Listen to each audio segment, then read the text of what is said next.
Hello दोस्तों, मेरा नाम है जयप्रकाश और आप सुन रहे हैं रीडर्स जर्नी। आज हम जिस जातक कथा के बारे में सुनेंगे उसका नाम है लोम सक्का सप्पा जातक। बोधिसत्व एक समय तपस्वी थे। इससे पहले वो राजा के पादरी का बेटा था और राजकुमार के साथ ही शिक्षित हुआ। दोनों व्यक्ति बहुत घनिष्ठ मित्र थे और जब राजकुमार राजा बन गया तो बोधिसत्व को पता था कि उसे बड़ी शक्ति दी जाएगी, लेकिन वो ऐसा नहीं चाहते थे। इसीलिए वो एक तपस्वी के रूप में रहने के लिए हिमालय चले गए। उसने अपनी इंद्रियों को बस में कर लिया और इतनी कठोर तपस्या में रहने लगा कि देवताओं के राजा इंद्र का सिंहासन हिल गया। जब इंद्र ने बोधिसत्व की तीव्र गुणों को देखा तो उन्हें चिंता हुई कि बोधिसत्व जल्दी ही उनकी जगह ले लेंगे। इसीलिए इंद्र ने उसकी धार्मिकता को नष्ट करने की योजना बनाई।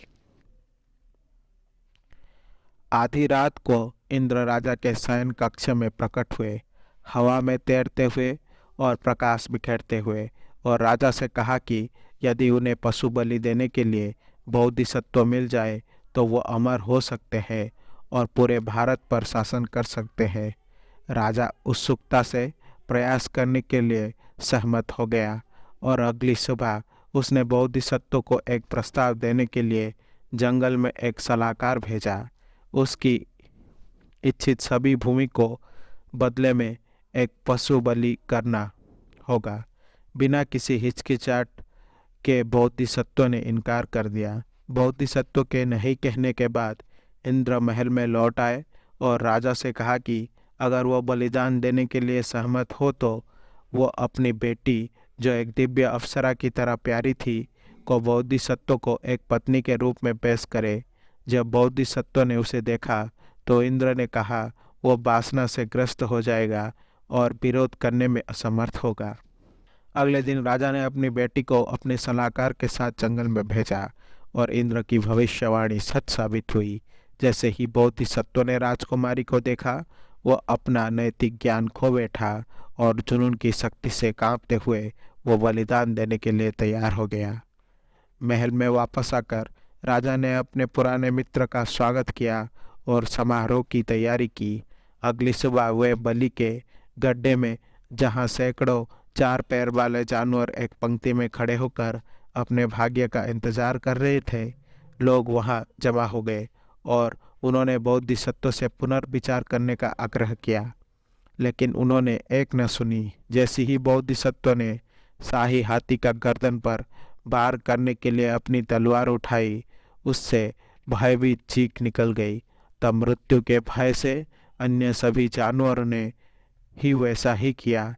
इस हंगामे के कारण बोधिसत्व को अपने जीवन पर विचार करना पड़ा। पश्चाताप से भरकर उन्होंने हाथी को नहीं मारा। उत्सुक राजा ने अपने प्रस्तावों में अपना पूरा राज्य और 7 बहुमूल्य रत्नों का ढेर जोड़ दिया, लेकिन बोधिसत्व ने अपने रहस्यमय अंतर्दृष्टि प्राप्त कर ली थी और उन्होंने इनकार कर दिया।